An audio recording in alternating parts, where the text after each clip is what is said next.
Buenas tardes, les vengo a presentar mi comunicación titulada Cables submarinos SMART, Unión Europea, Comunidad de Estados Latinoamericanos y Caribeños. La comunidad científica está volcada en conseguir predicciones meteorológicas fiables a largo plazo para prevenir fenómenos adversos que cuestan cada año más de 131.000 millones de euros. Empresas tecnológicas como Google, en colaboración con la NASA e instituciones de la Unión Europea y de otros continentes, se han sumado a los objetivos de la Iniciativa Mundial de Alerta Temprana de la ONU para la implementación de la adaptación al clima, como parte de la Agenda de la Aceleración por el Clima del Secretario General de las Naciones Unidas. La Universidad de Hawái lidera uno de estos sistemas de alerta temprana, el desarrollo de una red de cable mundial de cables SMART que integran sensores de temperatura, presión, sismicidad oceánica en redes comerciales de telecomunicaciones submarinas para mejorar los sistemas de alerta temprana de tsunamis y terremotos. Al tender estratégicamente el cable SMART, donde los científicos sospechan que se romperá el fondo marino, cualquier terremoto de este tipo se detectaría mucho más rápidamente.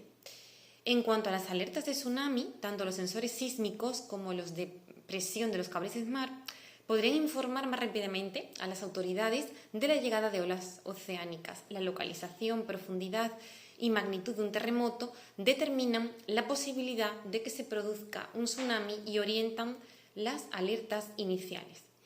La recopilación de datos aprovechada por el sistema permitirá el desarrollo de modelos de análisis basados en la geoinformática y la inteligencia artificial para ampliar el proceso de monitoreo y ampliar el conocimiento de los océanos.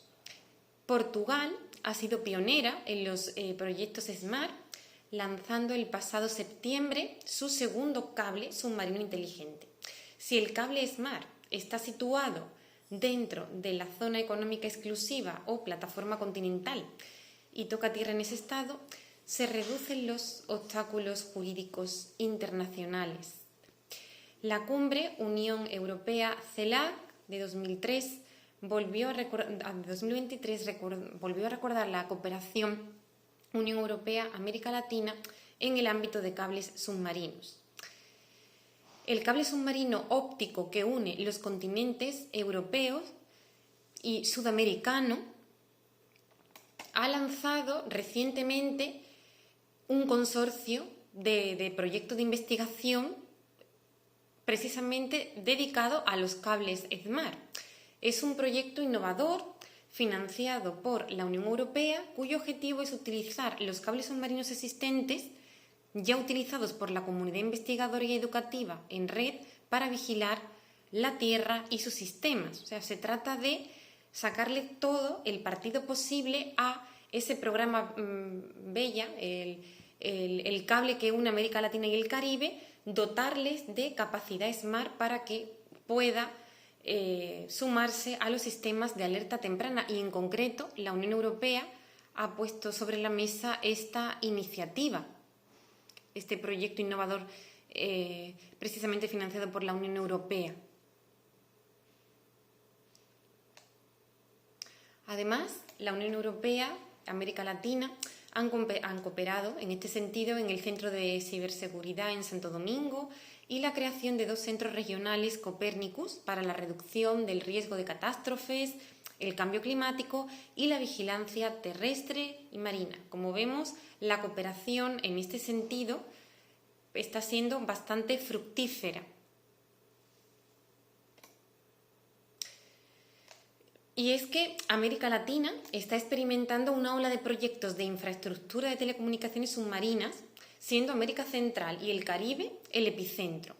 El Sistema Nacional de Alerta de Tsunamis de Chile prevé un cable cuyo punto de partida sería Puerto William en Chile y su punto final sería la isla Rey Jorge, la Antártida. Esto no deja de ser muy pionero, puesto que la Antártida es uno de los pocos territorios donde no existen todavía cables submarinos y América Latina pues está apoyando, de tal manera que vemos una agenda ambiciosa en este sentido. Indagaremos en la práctica estatal de la Unión Europea y América Latina y sobre todo pues en estos proyectos SMART para ver si puede haber una materialización legal, en ley positiva. Por supuesto, antes teniendo como antecedente una posible costumbre internacional y práctica de los Estados. Estas políticas, esta gobernanza en definitiva, que ya pues todos saben que va unida a la ley positiva y a la costumbre, también la gobernanza, lo que hacen nuestros políticos, los burócratas de Bruselas o como lo queramos llamar, y en esas grandes cumbres, pues estas políticas nos ayudan a establecer las preguntas de investigación. O sea, la práctica de estas instituciones va a ser fundamental. Nos fijaremos además de si ha habido alguna pregunta recientemente a la Comisión en el último debate sobre el Estado de la Unión por parte de la Eurocámara o al Consejo de la Unión Europea, a ver si los eurodiputados han preguntado en este sentido.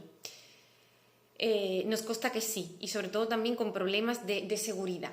Bueno, todas estas políticas nos ayudan a establecer las preguntas de investigación que constituyen los objetivos de la misma. Primero, ¿qué régimen jurídico se aplicaría a este tipo de cables?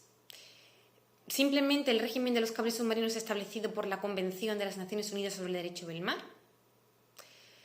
¿O tal vez tenemos que irnos al régimen también previsto por esta Convención sobre investigación científica marina? ¿O es quizá una oceanografía operacional? Eso partiendo de la Convención de las Naciones Unidas sobre el Derecho del Mar. Podemos indagar en el primer convenio sobre cables submarinos del siglo XIX. Este estudio, por tanto, se centrará en el análisis de la práctica estatal, como decimos, Unión Europea, América Latina, esa fusión, esos convenios que han hecho a través del alto representante, así como de otros países para ofrecer una perspectiva comparada. Como estos cables son muy nacientes y es Portugal pues la pionera, vamos a intentar pues a ver si podemos con esta nueva iniciativa de la Unión Europea a ver si se suma algún estado, a ver esto cómo lo toma América Latina dentro pues de ese programa preliminar de conexión a través de cable submarino Unión Europea y América Latina. Y el régimen jurídico, sobre todo, es decir, la práctica estatal de los estados, ¿qué nos está diciendo? ¿Qué régimen podría seguir, ¿no? para los cables submarinos de investigación? Nos preguntamos, ¿no? Trataremos de dilucidar, ¿es algún grupo o entidad propietario de los datos SMART? ¿De quién serían esos datos? ¿Esos datos en beneficio de todos? ¿Patrimonio común de la humanidad? ¿Quién tiene autoridad para tomar decisiones sobre el intercambio de datos? ¿Existe? ¿Podría existir? ¿Podría decir algo el acuerdo marco de la Convención de las Naciones Unidas sobre el Derecho del Mar relativo a la conservación y el uso sostenible de la diversidad biológica marina de las zonas situadas fuera de la jurisdicción nacional? Por otra parte, también nos interesa la protección de estos cables SMART, que no deja de ser la protección de los cables submarinos, porque de los pocos cables submarinos que actúan como sistemas de investigación o vigilancia oceánica, ¿no? por sonar pasivo, pueden ser objetivo específico de países interesados en ocultar sus movimientos submarinos. En el ámbito del derecho del mar, pues se recopilan datos con múltiples fines: seguridad de la navegación, investigación científica marina, estudios hidrográficos, estudio del patrimonio cultural subacuático, vigilancia del medio ambiente, fines militares. Es decir, los estados, a través de estos cables submarinos SMART,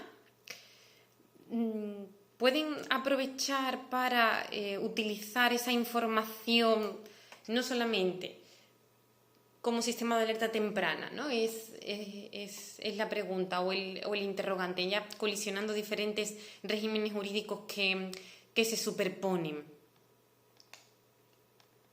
Por ejemplo, vamos a citar a dos estados como son Argentina y Perú, que ellos, bueno, pues consideran un tipo de investigación científica marina, el hecho de los cables submarinos, ¿no? Entonces, está sujeta al consentimiento del Estado ribereño como investigación científica marina, podría ser. No es que ya se haya pronunciado Argentina y Perú, sin embargo, podemos encontrar en una perspectiva comparada con el programa de investigación Argo, que para ellos, para estos estados, no es más que una oceanografía operacional con un régimen en la Convención de las Naciones Unidas, y en concreto estos estados la consideran un tipo de investigación científica marina, o sea, investigación científica marina que sería presumiblemente lo que los cables submarinos SMART persiguen, ¿no? Y podríamos comparar con el programa de investigación Argo. Pues hasta aquí nuestra exposición. Seguiremos indagando en todos estos interrogantes en la posterior publicación.